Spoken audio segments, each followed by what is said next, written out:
आकाशवाणी कोलकाता पुनसाय मरेगेल तुरुई काटुरे तुरुई मिटारिया गीतांजलि उछन तालमा खन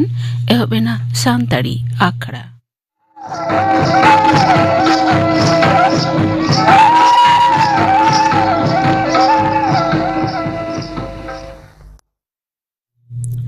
एतहब रेदो आजम ताबन पे बाहामई कौशल्या हासदा साउतेन खोआ दंग सेरिन रेदो बाहामई कौशल्या हासदा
आजम के तबना पे बाहामई कौशल्या हासदा साउतेन कोआ दंग सेरिन रेदो ताहे कनाय बाहामई कौशल्या हासदा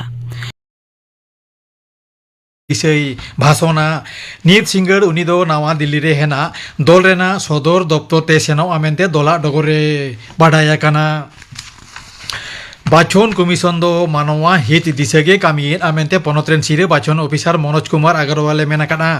नोआ लाहा मानतन अग्रवाले मेनाकाना पनोत्रे भोट लेखा दो निरे तेगे चालू आकाना आरेगेल पे साय हिंस भोट एमो हार दो रेकॉर्डे तैयार आकान आमेनते हूँ उनी मेनतोरा केना नोते बाचन कमिशना हुकुम माना बताव काते पनोत्रे भोट लेखा दो नापाय आर निरे तेगे होयो काना मेनते जोग सिरे बाचन ऑफिसर अरिंदम नियोगी मेनाकाना केंद्रीय दूतधारा मंत्री मानतन राजनाथ सिंह तेहन उत्तर प्रदेश पनत प्रयागराज रे नॉर्थ टेक सिम्पोसियम उठाव सागुन केना नोआ हेमेल रे साताम दो काना राखी जोगाव त्रिवेणी संगम जहां रे कारिगुली आर बिरित गाते गापाते ताहेना पे माहारी नोआ हेलमेल रे बारसाई इरेल गेल खन हो बारती कंपानी आकोआ हालेना सिरजन आर कारिगुली आगु काते नोआ हेलमेल रे को सेलेद आकाना पे माहारी नोआ हेलमेल दो भारतीय सेना नॉर्दार्न आर सेंट्रल कमांड साउते society of Indian defence manufacturers जुमित तेकिन सापड़ाव अकादा आकाशवाणी कोलकाता रेन खबरियो सिप्रा सेन साहा दय हानापुरियना एनां सेता दक्षिण कोलकाता रे हेना मिटंग बेसरकारी हासपाताल रे उनिया जी बाती दो इनि एंताया सिप्रा सेन साहा दो आयमा दिन धुरिया आकाशवाणी कोलकाता केंद्र या खबर विभाग साउ जपड़ाव ताहें काना तीन दिन धुरिया उनि दो इनफ्लुएंजा आजार रे पड़ाव लेना IPL क्रिकेट रे तेहेन मुंबई इंडियंस और लखनऊ सुपर जायंट्स किन सापांग नाप्रामोआ मुंबई रिया वांगखेड़े स्टेडियम रे खेलोन दो नित सिंगड़ या टांग पे गेल टिड़ी रे एहबोआ ओनते अहमदाबाद रे हेना नरेंद्र मोदी स्टेडियम रे होला निदे IPL मैच रे गुजरात टाइटन्स दो 4 विकेट ते पंजाब किंग्स से पढ़ु अकादिया तेहेन कोलकाता साउते आड़े पासे एलाका रे हुडूर बिजली साउते मझिरिñो दा जाड़ी हुयो रेया आगाम आभास हेना समुद्रजापा एलाका रे हादार होय रेया संतर बारते हो हेना अलीपुर होयसी दफ्तर डगर रे नोआ बाडाया काना मार्किन जुक्तराष्ट्र और इरान मुद्रे चालू अशांति दो मुचादो रेया जहान खबर गे बांग ᱧᱟᱢᱚᱜ काना तेहराने सामांगले लड़ाई थुकम बाबतेना बचो दो वाशिंगटने खारिज काना ईरान सरकारेर मुखिया इस्माइल बाघाई मेनाकाना लड़ाई बंदो दिसे तेहराने सामांग आकात बचो रेया जवाब मार्किन जुक्तराष्ट्र एमाकाना ओनते मार्किन दिसम गमके डोनाल्ड ट्राम्पे मेनाकाना इराना बचो दो आतांग बांगानोआ तेहेना खबर पढ़ाव दो नोडेगे मुचाद एना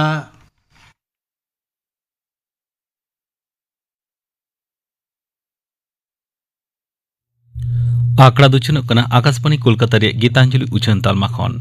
नित आंजम तबन पे हांडी पौर खन सिरज रोग आजार बाबते डाक्तार पूर्णचंद्र हांसदा साव कुकली रपड़ कुकली रे दो पुरिमल हेमरम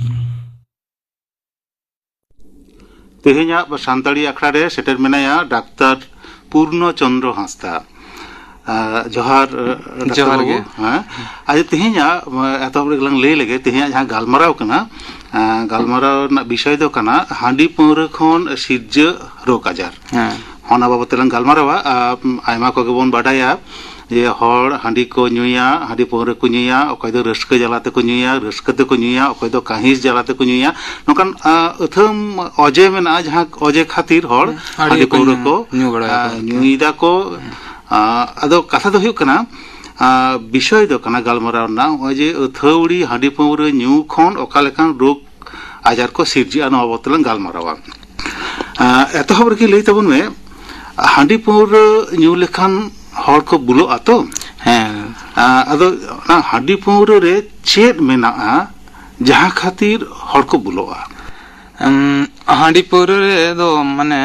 एल्कोहल तायन आरकी एल्कोहल तायन कदे हांडी पौर ᱧᱩ लखान को बुलोआ को तो एल्कोहल ना तो आडी गान भाग मेना जेमन ले लखान दो इथाइल एल्कोहल मिथाइल एल्कोहल नोका पिया पुनिया आइसोप्रोपाइल एल्कोहल किंतु मानमी जहां को ᱧᱩᱭᱟ ओना दो किंतु इथाइल एल्कोहल गे ओना लेकिन ᱧᱩ हिसाब तो को व्यवहार एटागा को दो आडिगान कामी करे लगाबा ओना इदिक ते बाबन गालमारा तो आबो तो जा इथाइल एल्कोहल बन ᱧᱩᱭ दो ना हांडी पौर रे एल्कोहल ता ताहेनते आबो दोन बुलुआ जे नासिना ओना एल्कोहल ना कथा हम लेदा ओना माने हांडी पौर रे जहां ताहेन कना नासिना ᱧᱩ लेखान गे की हर को बुलुआ से दमे जास्ती ᱧᱩ लेखान हर नासेना ᱧᱩ माने चेल कइन ले जहां जदी ᱧᱩ किया जे ताला गिलास कने ᱧᱩ गड किया ताला गिलास ते होय तो उनी दो बाय बुलुआ किंतु एल्कोहल ना जा कामी ओना दे कामिया माने एरपर ना तीन जास्ती ᱧᱩ उनंगे जास्ती जुते कामिया जेमन आसल कामी तागे सीएनएस डिप्रेशन अब जे नय ताड़ामी हम रोड कना बन जहां मेन माने अबोय कामी होचेत बन ना सीएनएस कना माने सठिक कामी जहां बन कामी होचेदा किंतु नोआ दो उन समय दो डिप्रेशन माने कामी ठीक बाय कामी दड़ेया ओना खातिरते माने अब दो बुलुआ बन आरकी अजे बुल माने दो हुय कना दिशा आदोआ हां तो होय जे दिशा आदोक कना नोआ दो हड़मो रे तिना क्षतिदा दिशा लेनखान मा हड़मो ना मा क्षतिर गया ओना साथे मानसिक माने मने ना व्यापार मिटन तायन कना ब्रेन ना व्यापार जहां को मता कना अब जदी ठीक साइन अब ब्रेन बाय कामी तबना तना जहान झोतो कामी रे अब गंडगोल तबना हर तबन ताड़ाम आबन होयतो मिटन हरे जहाना को बन नेल नाम के ओना तो बिन मन तबन दोन आबन ᱟᱨ ᱵᱟᱝᱠᱷᱟᱱ ᱦᱚᱭᱛᱚ ᱢᱤᱫᱴᱟᱝ ᱵᱤᱧ ᱛᱚᱦᱚᱫ ᱟᱲᱟᱜ ᱦᱚᱸ ᱢᱟ ᱛᱟᱦᱮᱱ ᱠᱟᱱ ᱜᱮ. ᱛᱟᱦᱮᱱ ᱠᱟᱱ ᱜᱮᱭᱟ ᱦᱚᱭᱛᱚ ᱵᱤᱧ ᱦᱚᱸ ᱢᱤᱫᱴᱟᱝ ᱢᱮᱱᱟᱜ ᱜᱮᱭᱟ ᱩᱱᱤ ᱦᱚᱭᱛᱚ ᱩᱱ ᱫᱚ ᱵᱟᱵᱮᱨ ᱞᱮᱠᱟ ᱵᱚᱱ ᱧᱮᱞᱮ ᱠᱟᱱᱟ ᱩᱱ ᱥᱚᱢᱚᱭ ᱵᱟᱵᱚᱱ ᱜᱨᱟᱡᱽᱡᱚᱭᱮ ᱠᱟᱱᱟ ᱚᱱᱟ ᱠᱚᱜᱮ ᱵᱚᱛᱚᱨ ᱡᱟᱹᱥᱛᱤ ᱛᱟᱯᱚᱨᱮ ᱨᱳᱜᱽ ᱟᱡᱟᱨ ᱠᱚᱢᱟ ᱟᱹᱰᱤ ᱜᱟᱱ ᱜᱮ ᱢᱮᱱᱟᱜᱼᱟ ᱱᱚᱣᱟ ᱫᱚ ᱢᱚᱱᱮ ᱨᱮᱱᱟᱜ ᱱᱚᱣᱟ ᱫᱚ ᱢᱤᱫᱴᱟᱝ ᱚᱱᱠᱟ ᱚᱨᱥᱚᱝ ᱟᱹᱜᱩᱭᱮᱫᱟ ᱦᱟᱺᱰᱤ ᱯᱟᱹᱣᱨᱟᱹ ᱨᱮᱱᱟᱜ ᱠᱟᱛᱷᱟ ᱫᱚ ᱦᱩᱭᱩᱜ ᱠᱟᱱᱟ ᱦᱚᱲᱢᱚ ᱨᱮ ᱚᱠᱟ ᱞᱮᱠᱟᱱ ᱚᱨᱥᱚᱝ ᱟᱹᱜᱩᱭᱟ ᱠᱷᱚᱛᱤᱭᱟᱭ ᱚᱠᱟ ᱞᱮᱠᱟ ᱦᱟᱺᱰᱤ ᱯᱟᱹᱣᱨᱟᱹ ᱠᱷᱚᱛᱤ ᱫᱚ ᱧᱮᱞ ᱠᱚᱢ ᱢᱤᱫ ᱫᱤᱱ ᱜᱮ ᱡᱟᱦᱟᱸ ᱡᱩᱫᱤ ᱧᱩ ᱜᱚᱫ ᱠᱮᱜᱼᱟ ᱚᱱᱟ ᱦᱚᱭᱛᱚ ᱠᱷᱚᱛᱤ ᱵᱟᱝ ᱦᱩᱭᱩᱜᱼᱟ ᱠᱤᱱᱛᱩ ᱩᱱᱤ ᱞᱮᱛᱟᱲ ᱜᱮ ᱧᱩ ᱤᱫᱤ ᱞᱮᱠᱷᱟন কিন্তু ক্ষতি তো বই বই থেকে ᱦᱩᱭᱩᱜᱼᱟ ক্ষতি ᱠᱚᱫᱚ ᱡᱟᱦᱟᱸ ᱞᱮᱠᱟ আসল ᱫᱚ ᱱᱚᱣᱟ ᱫᱚ ᱢᱤᱫᱴᱟᱝ ᱯᱟᱹᱣᱨᱟᱹ ᱫᱚ ᱮᱢᱚᱱ ᱢᱤᱫᱴᱟᱝ ᱡᱤᱱᱤস ᱠᱟᱱᱟ ᱮᱴᱟᱜ ᱠᱚ ᱢᱟᱱᱮ ᱮᱰᱤᱠᱴᱮᱰ ᱰᱨᱟᱜ ᱞᱮᱠᱟᱱᱟᱜ ᱠᱟᱱᱟ ᱢᱤᱫ ᱡᱮᱠᱷᱟ ᱧᱩ ᱞᱮᱠᱷᱟᱱ ᱟᱨᱦᱚᱸ ᱫᱩᱥᱨᱟᱹ ᱛᱮ ᱧᱩ ᱥᱟᱱᱟᱭᱟ ᱫᱩᱥᱨᱟᱹ ᱛᱮ ᱧᱩ ᱨᱮᱱᱟᱜ ᱠᱟᱨᱚᱱ ᱛᱟᱦᱮᱸ ᱠᱟᱱᱟ 1 নম্বর ᱦᱩᱭᱩᱜ ᱠᱟᱱᱟ CNS ᱰᱤᱯᱨᱮᱥᱚᱱ ᱦᱩᱭᱩᱜ ᱠᱟᱱ ᱛᱟᱭᱟ ᱩᱱᱤ ᱫᱚ ᱢᱟᱱᱮ ᱫᱤᱥᱟᱹ ᱟᱫᱚᱜ ᱠᱟᱱ ᱛᱟᱭᱟ ᱵᱟᱭ ᱴᱷᱤᱠᱟᱹ ᱫᱟᱲᱮᱭᱟᱜ ᱠᱟᱱᱟ ᱱᱤᱛ ᱫᱚ ᱪᱮᱫ ᱤᱧ ᱪᱤᱠᱟᱹᱭᱟ ᱚᱱᱟ ᱠᱷᱟᱹᱛᱤᱨ ᱛᱮ ᱩᱱᱤ ᱫᱚ ᱟᱨᱦᱚᱸ ᱧᱩ ᱤᱫᱤᱭᱟ ᱟᱨ ᱱᱚᱣᱟ ᱧᱩ ᱞᱮᱠᱷᱟᱱ ᱜᱮ ᱡᱟᱦᱟᱸ ᱠᱚ ᱨᱳᱜᱽ ᱟᱡᱟᱨ ᱦᱤᱡᱩᱜᱼᱟ ᱡᱩᱫᱤ ᱡᱟᱹᱥᱛᱤ ᱫᱤᱱ ᱧᱩ ᱤᱫᱤᱭᱟ ᱞᱟᱡ ᱨᱮᱱᱟᱜ ᱨᱳᱜᱽ ᱢᱟᱨᱟᱝ ᱠᱟᱭᱛᱮ ᱧᱮᱞᱚᱜᱼᱟ ᱡᱟᱹᱥᱛᱤ ᱡᱮᱢᱚᱱ ᱞᱟᱡ ᱡᱚᱞᱟᱜᱼᱟ ᱛᱟᱨᱯᱚᱨᱮ ᱫᱟᱜ ᱥᱮᱱ ᱦᱩᱭᱩᱜᱼᱟ ᱩᱞᱟᱹ ᱥᱟᱱᱟ ᱵᱩᱡᱷᱟᱹᱣᱮᱭᱟ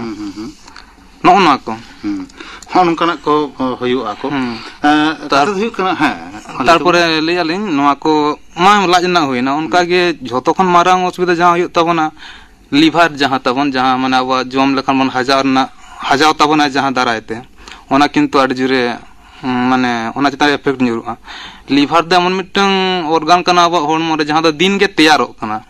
তৈয়ার আকাগে মেনা ওনা দো আর নষ্ট হন কাগে দিন গে নষ্ট ইদি কানা কিন্তু পৌরো বন নিউ ইদিল কান ওনা লিভার দা চিকা জাহাঁ তৈয়ারᱚᱜ কান তাহে তাবন দো ওনা দো বাং তৈয়ারᱚᱜᱼᱟ দো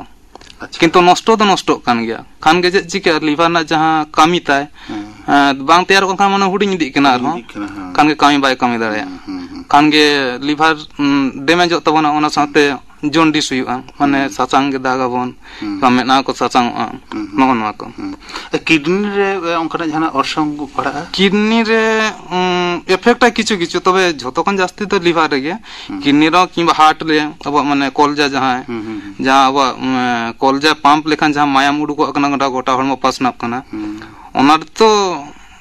মানে হরমোন না জাগে অঙ্গ মানে যত রে এফেক্ট নিরুয়া তবে যত কোন জাস্তি লিভার তারপর হার্ট রে লেগানা হার্ট রে তো হয়তো কে যে নিউ লকান দো নিউরু কান গিয়া কিন্তু জাস্তি নিউ লকান দো মানে আড়ি বতর না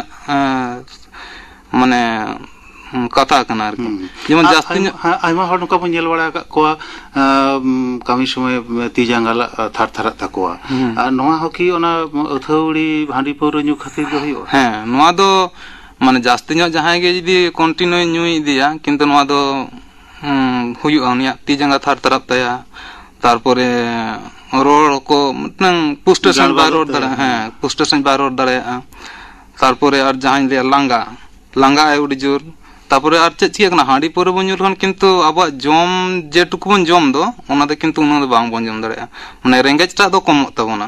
কম লেন খান গে আদো চেক কম গে বন জমা কম লেখান আবার হরমো রে জাহাঁ লাগতিয়ান নিউট্রিশন দরকার তাবন ওনা দো কিন্তু বাং বন জামা কান গে বই বইতে উসু ইদিয়া বনা দো যে বন উসু ইদিয়া তারপরে এটা কো ব্যাকটেরিয়া ভাইরাস কো মেনা কো চারিপাশ মানে গোটা ধারে গে আবো ধারে উনকো কো আক্রমণ বনাবো কিন্তু ওনা যা প্রতিরোধ ক্ষমতা কম তাবনা যার জন্য আবো দাবো ঘন ঘন কইতুলুং মাদা রেগে হয়তো মিটং মানে মারাño আজার বন জটা জং কানা ননকার আচ্ছা মিটং হড় ওনা হাঁডি পৌর নিউ লেখান গে ওই যা আজার না কথা কম লেই কিদা মিটং হড় হাঁডি পৌর নিউ লেখান গে নোয়া আজার রে পড়া অনকান কথা কানা কি অনকান কথা দো বাং কানা তাহলে 3 দিনে নিউ ইদি লেখান সে 3 সেরমা ধুরিয়ে নিউ লেখান মিটং হড়া হন অনকান আজার কো হই দাঁড়ে জাহাম লেই কিদা লিভার রেনা সে কিডনি রেনা সে হার্ট রেনা জাহাঁ কম লেই কিদা 3 দিন ধরিয়ে মিটং হড় অথৌড়ি অনকা হাঁডি পৌর নিউ ইদি লেখান হন অনকান আজার রে পড়াও দাঁড়ে মোটামুটি ভাবতে অথৌড়ি নিউ লেখান দো কিন্তু খুব জাস্তি দিন দো না দো মানে বাই লাগাবা যদি জাহাঁ যদি নিয়ম মাফিকে যে লেয়া যদি দিন গে মিন গিলে সেñuয়া উনি ক্ষেত্রে যে রকম তিন লগন মানে এফেক্ট হওয়া জাহাঁ যদি লেয়া ইন দো দিন গে বুল আতে গিন তাহেনা উনি ক্ষেত্রে দো আড় লগন তেগে হইয়া ওনা হিসাবতে উনি চেলকা মানমি নিউয়া হাঁডি পৌরে ওনা যেতান রে মিটং হড় জুয়ান উমের খন হাঁডি পৌর নিউই এতহব কিদা আচ্ছা তো উনি হড় মানে 3 সেরমা উনিয়া উমের যদি 50 বছর ধাবি ñelok kana উনিয়া উনকা গে হাঁডি পৌর নিউ ইদিদা তো উনি হয় যা রোগ আজার না কথা কম লেই কিদা ᱩᱱᱤ ᱦᱚᱸ ᱚᱱᱠᱟ ᱡᱩᱫᱤ 50 ᱵᱚᱪᱷᱚᱨ ᱩᱢᱮᱨ ᱨᱮ ᱦᱚᱸ ᱚᱱᱠᱟᱱᱟᱜ ᱨᱳᱜᱽ ᱟᱡᱟᱨ ᱠᱚ ᱩᱱᱤᱭᱟᱜ ᱦᱩᱭ ᱫᱟᱲᱮᱭᱟᱜᱼᱟ? ᱦᱮᱸ ᱦᱩᱭ ᱫᱟᱲᱮᱭᱟᱜᱼᱟ ᱚᱱᱟ ᱫᱚ ᱡᱟᱦᱟᱸᱭ ᱡᱩᱫᱤ ᱢᱟᱱᱮ ᱠᱟᱹᱴᱤᱡ ᱢᱟᱱᱮ ᱩᱢᱮᱨ ᱠᱷᱚᱱ ᱜᱮ ᱧᱩᱭᱟ 5-6 ᱵᱚᱪᱷᱚর ᱡᱩᱫᱤ ᱩᱱᱤ ᱞᱟᱜᱟতাᱨ ᱧᱩ ᱤᱫᱤᱭᱟ ᱢᱮᱱᱠᱷᱟन ᱮᱦᱚᱵ ᱜᱚᱫᱚᱜ ᱛᱟᱭᱟ ᱩᱱ ᱫᱚ ᱛᱤ ᱠᱚ ᱛᱷᱟᱨ ᱛᱷᱟᱨ ᱛᱟᱭᱟ ᱛᱤ ᱡᱟᱸᱜᱟ ᱞᱟᱸᱜᱟ ᱡᱟᱹᱯᱤᱫ ᱵᱟᱝ ᱥᱟᱱᱟ ᱩᱞᱟᱹ ᱥᱟᱱᱟ ᱞᱟᱡ ᱡᱚᱞᱟ ᱱᱚᱣᱟ ᱠᱚ ᱡᱟᱦᱟᱸ ᱤᱭᱟᱹ ᱠᱚ লিভার ড্যামেজ হয়তো মাঝে মধ্যে গে উনি তো হয়তো হসপিটালে চালাক না জন্ডিস কো ইয়েয়া কিন্তু হয়তো হসপিটাল হয়তো উনি তো বাই লই ইᱧ ᱫᱚ ᱦᱟᱺᱰᱤ ᱯᱟᱹᱣᱨᱟᱹ ᱧᱩᱭᱟ ᱢᱮᱱᱛᱮ ᱠᱟᱨᱚᱱ ᱢᱤᱫᱴᱟᱝ ᱞᱟᱹᱭᱟ ᱠᱚ ᱦᱮᱸ ᱱᱩᱭ ᱫᱚ ᱦᱟᱺᱰᱤ ᱧᱩᱭᱟ ᱚᱱᱟ ᱠᱷᱟᱹᱛᱤᱨ ᱛᱮ ᱦᱚᱭᱛᱚ ᱩᱱᱤ ᱫᱚ ᱵᱟᱭ ᱞᱟᱹᱭᱟ ᱠᱤᱱᱛᱩ ᱠᱟᱨᱚᱱ ᱫᱚ ᱦᱩᱭᱩᱜ ᱛᱟᱠᱚᱱᱟ ᱚᱱᱟ ᱠᱟᱱ ᱜᱮᱛᱟᱭᱟ ᱱᱚᱝᱠᱟ ᱵᱚᱱ ᱧᱮᱞ ᱜᱮᱭᱟ ᱵᱚᱱ ᱟᱛᱳ ᱫᱤᱥᱚᱢ ᱠᱚᱨᱮ ᱟᱭᱢᱟ ᱡᱟᱦᱟᱸ ᱠᱟᱹᱢᱤ ᱡᱚᱝ ᱦᱚᱲ ᱠᱚ ᱢᱮᱱᱟᱜ ᱠᱚᱣᱟ ᱢᱤᱫ ᱥᱟᱨᱟᱫᱤᱱ ᱠᱟᱹᱢᱤ ᱠᱮᱫᱟᱭ ᱛᱚ ᱰᱟᱹᱦᱤ ᱨᱮ ᱦᱟᱥᱟ ᱢᱟᱜ ᱦᱩᱭᱩᱜ ᱡᱟᱦᱟᱱ ᱠᱟᱹᱢᱤ ᱠᱚᱜᱮ ᱦᱩᱭᱩᱜ ᱢᱤᱫ ᱥᱟᱨᱟᱫᱤᱱ ᱠᱟᱹᱢᱤ ᱠᱟᱛᱮᱫ ᱛᱟᱨᱟᱥᱤᱧ ᱚᱠᱛᱚ ᱚᱱᱮ ᱡᱮ ᱞᱟᱸᱜᱟ ᱟᱠᱟᱱᱟ ᱟᱠᱚᱣᱟᱜ ᱠᱟᱛᱷᱟ ᱞᱮᱠᱟᱛᱮ ᱚᱱᱟ ᱞᱟᱸᱜᱟ ᱯᱷᱩᱨᱤᱭᱟᱹ ᱞᱟᱹᱜᱤᱫ ᱛᱮ ᱱᱟᱥᱮᱱᱟᱜ ᱧᱩ ᱠᱮᱫᱟ ᱦᱚᱸᱜᱼᱚᱝᱠᱟ ᱜᱮ ᱫᱤᱱᱟᱹᱢ ᱠᱚ ᱧᱩ ᱤᱫᱤᱭᱮᱫᱟ ᱛᱚ ᱦᱚᱸᱜᱼᱚᱭ ᱡᱮ ᱱᱚᱣᱟ ᱫᱚ ᱛᱤᱱᱟᱹᱜ ᱥᱟᱹᱨᱤᱭᱟ ᱡᱮ ᱦᱚᱸᱜᱼᱚᱝᱠᱟ ᱞᱟᱸᱜᱟ ᱯᱷᱩᱨᱤᱭᱟᱹᱜ ᱟᱠᱚ ᱞᱟᱸᱜᱟ ᱠᱷᱚᱱ ᱠᱚ ᱫᱟᱨᱟᱢᱚᱜᱼᱟ ᱠᱚ ᱱᱚᱣᱟ ᱫᱚ ᱰᱟক্তার হিসেবে ᱟᱢᱟᱜ ᱠᱟᱛᱷᱟ ᱫᱚ ᱪᱮᱫ ᱱᱚᱣᱟ ᱫᱚ ᱥᱟᱹᱨᱤᱜᱮ ᱞᱟᱸᱜᱟ ᱪᱟᱵᱟᱜᱼᱟ? ᱞᱟᱸᱜᱟ ᱫᱚ ᱪᱟᱵᱟ ᱫᱚ ᱵᱟᱝ ᱪᱟᱵᱟᱜᱼᱟ ᱠᱤᱱᱛᱩ ᱡᱮᱦᱮᱛᱩ ᱯᱟᱹᱣᱨᱟᱹ ᱧᱩ ᱞᱮᱠᱷᱟᱱ ᱥᱤএᱱএস ডিপ্রেশন ᱦᱩᱭᱩᱜ ᱠᱟᱱ ᱛᱟᱭᱟ ᱫᱤᱥᱟᱹ ᱫᱚ ᱠᱤᱪᱷᱩᱴᱟ ᱟᱫᱚᱜ ᱠᱟᱱ ᱛᱟᱭᱟ ᱢᱟᱱᱮ ᱩᱱᱤ ᱫᱚ ᱦᱤᱲᱤᱧᱮᱜᱼᱟ ᱟᱫᱚ ᱚᱱᱟ ᱫᱚ ᱠᱷᱟᱱ ᱜᱮ ᱩᱱᱤ ᱫᱚ ᱵᱩᱡᱷᱟᱹᱣᱟ ᱡᱮ ᱦᱚᱭᱛᱚ ᱤᱧᱟᱹᱜ ᱫᱚ ᱞᱟᱸᱜᱟ ᱪᱟᱵᱟ ᱟᱠᱟᱱ ᱛᱤᱧᱟ ᱠᱤᱱᱛᱩ ᱞᱟᱸᱜᱟ ᱫᱚ ᱟᱥᱚᱞ ᱫᱚ ᱩᱱᱤ ᱫᱚ ᱵᱟᱝ ᱪᱟᱵᱟ ᱟᱠᱟᱱ ᱛᱟᱭᱟ ᱵᱚᱨᱚᱝ ᱟᱨᱦᱚᱸ ᱡᱟᱹᱥᱛᱤᱜ ᱠᱟᱱ ᱛᱟᱭᱟ ᱡᱮᱭ ᱜᱮ ᱡᱟᱹᱯᱤᱫ ᱠᱷᱚᱱᱮ ᱮᱵᱷᱮᱱᱟ ᱩᱱ ᱥᱚᱢᱚᱭ ᱠᱷᱚᱱ ᱜᱮ ᱩᱱᱤ ᱫᱚ ᱚᱱᱟ ᱫᱚ ᱵᱩᱡᱷᱟᱹᱣ ᱧᱟᱢᱟ ᱡᱮ ᱦᱚᱞᱟ ᱱᱚᱝᱠᱟ ᱱᱚᱝᱠᱟ ᱠᱟᱛᱮ ᱛᱮᱦᱮᱧ ᱱᱤᱛ ᱱᱚᱝᱠᱟᱧ ᱵᱩᱡᱷᱟᱹᱣᱟ ᱡᱟᱸᱜᱟ ᱛᱷᱟᱨ ᱛᱷᱟᱨᱟᱜ ᱠᱟᱱ ᱛᱤᱧᱟ ᱥᱮ ᱨᱮᱸᱜᱮᱡ ᱡᱟᱹᱥᱛᱤ ᱟᱪᱪᱷᱟ ᱫᱚᱥᱟᱨ ᱦᱤᱞᱳᱜ ᱡᱚᱠᱷᱚᱱ ᱡᱟᱹᱯᱤᱫ ᱠᱷᱚᱱ ᱵᱮᱨᱮᱫ ᱠᱷᱟᱱ ᱩᱱᱤ ᱫᱚ ᱚᱠᱟ ᱞᱮᱠᱟᱭ ᱵᱩᱡᱷᱟᱹᱣᱟ ᱛᱤ ᱡᱟᱸᱜᱟ ᱠᱚ ᱚᱵᱚᱥᱚᱜ ᱛᱟᱭᱟ ᱥᱮ ᱛᱤ ᱡᱟᱸᱜᱟ ᱚᱵᱚᱥ ᱢᱟᱱᱮ ᱡᱟᱹᱥᱛᱤ ᱠᱟᱭᱛᱮ ᱡᱟᱦᱟᱸ ᱧᱮᱞᱚᱜᱼᱟ ᱚᱱᱟ ᱫᱚ ᱵᱚᱦᱚᱜ ᱦᱟᱹᱥᱩᱭᱮ ᱛᱟᱭᱟ ᱠᱤᱝᱵᱟ ᱵᱚᱦᱚᱜ ᱟᱹᱪᱩᱨᱚᱜ ᱠᱟᱱ ᱛᱟᱭᱟ ᱠᱤᱝᱵᱟ ᱩᱞᱟᱹ ᱥᱟᱱᱟ ᱵᱩᱡᱷᱟᱹᱣᱮ ᱠᱟᱱᱟ ᱱᱚᱜᱼᱚ ᱱᱚᱣᱟ ᱠᱚ ᱡᱟᱹᱥᱛᱤ ᱠᱟᱭᱛᱮ ᱧᱮᱞᱚᱜᱼᱟ ᱛᱟᱨ ᱢᱟᱱᱮ ᱰᱟক্তার বাবু ᱱᱚᱣᱟ ᱫᱚ ᱵᱩᱡᱷᱟᱹᱜ ᱠᱟᱱᱟ ᱡᱟᱦᱟᱸᱭ ᱦᱚᱸᱜᱼᱚ ᱱᱚᱝᱠᱟ ᱠᱟᱛᱮ ᱡᱟᱦᱟᱸᱭ ᱦᱟᱺᱰᱤ ᱯᱟᱹᱣᱨᱟᱹ ᱠᱚ ᱧᱩᱭᱟ ᱢᱤᱫ ᱥᱟᱨᱟ ᱫᱤᱱ ᱦᱚᱭᱛᱚ ᱠᱟᱹᱢᱤ ᱠᱟᱛᱮ ᱚᱱᱟ ᱞᱟᱸᱜᱟᱭᱮᱱᱟ ᱚᱱᱟ ᱞᱟᱸᱜᱟ ᱯᱷᱩᱨᱤᱭᱟᱹ ᱞᱟᱹᱜᱤᱫ ᱛᱮ ᱦᱚᱭᱛᱚ ᱦᱟᱺᱰᱤ ᱧᱩᱭᱮᱫᱟᱭ ᱫᱤᱱᱟᱹᱢ ᱜᱮ ᱥᱤᱸᱜᱟᱹᱲ ᱚᱠᱛᱚ ᱱᱚᱣᱟ ᱫᱚ ᱴᱷᱤᱠ ᱫᱚ ᱵᱟᱝ ᱦᱩᱭᱩᱜ ᱠᱟᱱᱟ ᱴᱷᱤᱠ ᱫᱚ ᱮᱠᱟᱞ ᱫᱚ ᱵᱟᱝ ᱠᱟᱱᱟ ᱟᱭᱟᱜ ᱦᱚᱲᱢᱚ ᱜᱮ ᱱᱚᱣᱟ ᱫᱚ ᱢᱟᱱᱮ ᱵᱟᱹᱲᱤᱡᱮᱫ ᱵᱟᱹᱲᱤᱡᱮᱫ ᱛᱟᱭᱟ ᱱᱤᱡᱮ ᱛᱮᱜᱮ ᱱᱚᱣᱟ ᱠᱟᱛᱷᱟ ᱵᱚᱱ ᱞᱟᱹᱭ ᱫᱟᱲᱮᱭᱟᱜᱼᱟ ᱵᱚᱱ ᱟᱨ ᱱᱚᱝᱠᱟ ᱠᱚ ᱞᱟᱹᱭᱟᱠᱚ ᱡᱮ মাপ মতো পরিমাণ মতো ᱧᱩ ᱤᱫᱤ ᱞᱮᱠᱷᱟᱱ ᱦᱟᱺᱰᱤ ᱦᱩᱭᱩᱜ ᱯᱟᱹᱣᱨᱟᱹ ᱦᱩᱭᱩᱜ ᱚᱱᱟ ᱫᱚ ᱥᱟᱶᱟᱨ ᱱᱟᱯᱟᱭᱮ ᱫᱚᱦᱚᱭᱟ ᱰᱟক্তার হিসেবে ᱛᱮ ᱱᱚᱣᱟ ᱵᱟᱵᱚᱫ ᱟᱢᱟᱜ ᱪᱮᱫ ᱞᱟᱹᱭ ᱛᱮᱱᱟᱜ ᱱᱚᱣᱟ ᱫᱚ ᱪᱮᱫ ᱞᱮᱠᱟᱧ ᱞᱟᱹᱭᱟ ᱱᱚᱣᱟ ᱤᱫᱤ ᱠᱟᱛᱮ ᱫᱚ ᱠᱤᱱᱛᱩ ᱠᱚᱱᱴᱨᱳভার্সি ᱢᱮᱱᱟᱜᱼᱟ ᱱᱚᱣᱟ ᱫᱚ ᱢᱟᱱᱮ ᱰᱟক্তার ᱟᱸᱡᱚᱢ ᱵᱟᱲᱟ ᱟᱠᱟᱱᱟ ᱠᱤᱱᱛᱩ ᱚᱠᱟ ᱨᱮᱦᱚᱸ ᱚᱞ ᱡᱤᱱᱤᱥᱴᱟ ᱫᱚ ᱱᱚᱣᱟ ᱫᱚ ᱵᱟᱹᱱᱩᱜ ᱟᱠᱟᱱᱟ ᱡᱮ ᱯᱟᱹᱣᱨᱟᱹ ᱧᱩ ᱞᱮᱠᱷᱟᱱ ᱫᱚ ᱱᱚᱣᱟ উপকারে ᱮᱢᱟ কিন্তু হ্যাঁ নিয়ম মতো পরিমাণ মতো কিন্তু রান কো জাহাঁ তৈয়ারᱚᱜ ᱠᱟᱱᱟ ᱚᱱᱟ ᱨᱮ ᱠᱤᱪᱷᱩᱴᱟ ᱯᱚরিমাণ ᱠᱚ ᱮᱞᱠᱳᱦᱚᱞ ᱠᱚ ᱛᱮᱭᱟᱨᱟ ᱚᱱᱟ ᱫᱚ ᱛᱤᱱᱟᱹᱜ খুব কম পরিমাণ হয়তো 1 ml 2 ml নে নিকে পরিমাণ কিন্তু 1 ml 2 ml তো আবো তো বাং বন ñuya ñuy খান তো খুব জাস্তি গে বন ñuya আর হয়তো চল কইন লে হয়তো 10 ml জাহাঁ যদি হয়তো 15 20 ml নিনঙ্গানে ñuya হয়তো ওনা দো কামির হয়তো লাগাবা জেলকা কিন্তু কম ño ওনা জাহাঁ লে 10 20 ml যদি ñuya কিন্তু রেঙ্গেজটা কিন্তু বাড়তি তাই কিন্তু ওনা কোন জাস্তি ñu লেখান গে আরহো সিএনএস ডিপ্রেশন হতে উন দোন গে আরহো কম হতে নও নকা হয়তো ইনঙ্গানে কম লেখান আর মিটন ইয়ে জানা কার্মিনেটিভ অ্যাকশন জাহাঁ তাহেনা যেমন হয়তো জাহাঁ দাগ সেন জং সময় মানে কড়া গিয়ে দাগ সেন ওনা হয়তো কম পরিমাণে ñu লেখান ওনা কে রান হিসেবে তো কার্মিনেটিভ ইয়ে যায় কিন্তু নোয়া দো মানে কামি গে তাই অনকা ওনা দো জাস্তি গে ñu লেখান গে আরহো দাগ সেন হুয়ুক কান তায়া মানে ওনা না কামি গে অনকা যে ওনাকে যে নরম ñuga ওনাতে কম ñu লেখান দো নরম কিন্তু জাস্তি ñu লেখান আর দাগ সেন মানে রোগ আজার সেন জ্বালাক কান তায়া আচ্ছা ডাক্তার বাবু মুচাᱹᱫ রে আবরেন জাস্তি কারতে আবরেন হড় হপন কো আইমা কোগে ᱟᱹᱛᱷᱟᱹᱣᱲᱤ ᱦᱟᱺᱰᱤ ᱯᱟᱹᱣᱨᱟᱹ ᱠᱚ ᱧᱩᱭᱮᱫ ᱛᱟᱵᱚᱱᱟ ᱠᱚ ᱡᱟᱦᱟᱸ ᱚᱡᱮ ᱠᱷᱟᱹᱛᱤᱨ ᱛᱮᱜᱮ ᱦᱩᱭᱩᱜ ᱚᱱᱟ ᱚᱡᱮ ᱥᱮᱫ ᱫᱚ ᱵᱟᱞᱟᱝ ᱪᱟᱞᱟᱜᱼᱟ ᱩᱱᱠᱩ ᱡᱟᱦᱟᱸᱭ ᱠᱚ ᱧᱩᱭᱮᱫᱟ ᱠᱚ ᱟᱹᱛᱷᱟᱹᱣᱲᱤ ᱡᱟᱦᱟᱸᱭ ᱠᱚ ᱦᱟᱺᱰᱤ ᱯᱟᱹᱣᱨᱟᱹ ᱠᱚ ᱧᱩᱭᱮᱫ ᱛᱟᱵᱚᱱᱟ ᱠᱚ ᱵᱩᱞ ᱨᱮ ᱠᱚ ᱛᱟᱦᱮᱱ ᱠᱟᱱᱟ ᱠᱚ ᱩᱱᱠᱩ ᱵᱟᱵᱚᱫ তে ডাক্তার হিসেব তে আমার নাসেনাᱜ ᱥᱟᱸᱫᱮᱥ ᱢᱟ ᱞᱟᱹᱭ ᱛᱟᱵᱚᱱ ᱢᱮ उनको बाखरा दो संदेश दो निये गिन लेया आबो दो जुदी आबो संतार कथा गिन लेया बिहा बापला ले में बोंगा बुरु रे ले जोतर गा बदम मेना किंतु ओना नियम मतो कना किंतु ओना मेनते आबो जे न्यू बुल का तो मंथरा नवा दो नियम दो बांग कान ताबोना तो हयतो बोंगा के बन भोग हिसाब ते मिन गिलास न्यू किया किंतु ओना हिसाब ते आबो जुदी दिन के बन या नवा दो उचित के बांग कान ताबोना आबो बन नापाय बन ताबोना चिकेते बन ताहेना नवा गाबो दो बन नेल ताबोना ओना हिसाब ते दो निया गेले जे जुदी नवा खन सहार बन ताहे दाड़ेया बांग ᱧᱩ ᱠᱟᱛᱮ ᱵᱚᱸᱜᱟ ᱵᱩᱨᱩ ᱥᱚᱢᱚᱭ ᱵᱚᱱ ᱧᱩ ᱠᱮᱭᱟ ᱴᱷᱤᱠ ᱜᱮᱭᱟ ᱛᱟᱨᱯᱚᱨ ᱟᱫᱚ ᱵᱚᱱ ᱵᱟᱜᱤ ᱵᱟᱵᱚᱱ ᱧᱩᱭᱟ ᱱᱚᱝᱠᱟ ᱡᱩᱫᱤ ᱵᱚᱱ ᱛᱟᱦᱮᱱ ᱫᱟᱲᱮᱭᱟᱜᱼᱟ ᱛᱟᱦᱞᱮ ᱟᱹᱰᱤ ᱱᱟᱯᱟᱭᱚᱜ ᱛᱟᱵᱚᱱᱟ আচ্ছা আᱹᱰᱤ ᱱᱟᱯᱟᱭᱚᱜ ᱛᱟᱵᱚᱱᱟ ᱟᱹᱰᱤ ᱥᱟᱨᱦᱟᱣ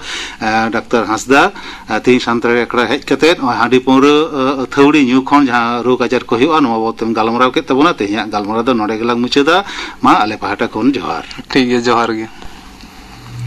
आंजम के तबना पे हांडी पौर खन सिरजे रोग आजार बाबते डाक्तार पूर्णचंद्र हांसदा सो कुकली रोपण कुकली रे ताहे कना परिमल हेम्ब्रम नितो गापाना आखड़ा कमी हराñ आंजम पेगे गापा माजन बेड़ा सानताड़ी आखड़ा आंजमआ बायरे खन तुमल आगुआकान पंडित रघुनाथ मुर्मुआ जनाम माहा पालाव सेरमा पुरव आखड़ा सापड़ाव रेदो रुसिका माडवा उत्तर पाड़ा हुगली और सिंगड़ बेड़ा सानताड़ी आखड़ा आंजमआ नीलमणि हेम्ब्रम सावतेन को सेरिंग गोविंद मुर्मुआ सावतेन को सेरिंग और लक्ष्मीराम मुर्मुआ सेरिंग आंजमआ दाड़े गे धन पुथी पंडित रघुनाथ मुर्मुआ तैयार बाबते नवीन बेसरा कुकली रोपड़ कुकली रेदो राबन बास्के तेहें आखड़ा मुचाद मांग आंजम तबन पे सुंदरी टुडुआ सावतेन को माग मोड़े सेरिंग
सुंदरी टुडुआ सावतेन को माग मोड़े सेरिंग पे आंजम के तबना नोआ सावते गे तेहें सानताड़ी आखड़ा दो नोडे गे मुचाद एना।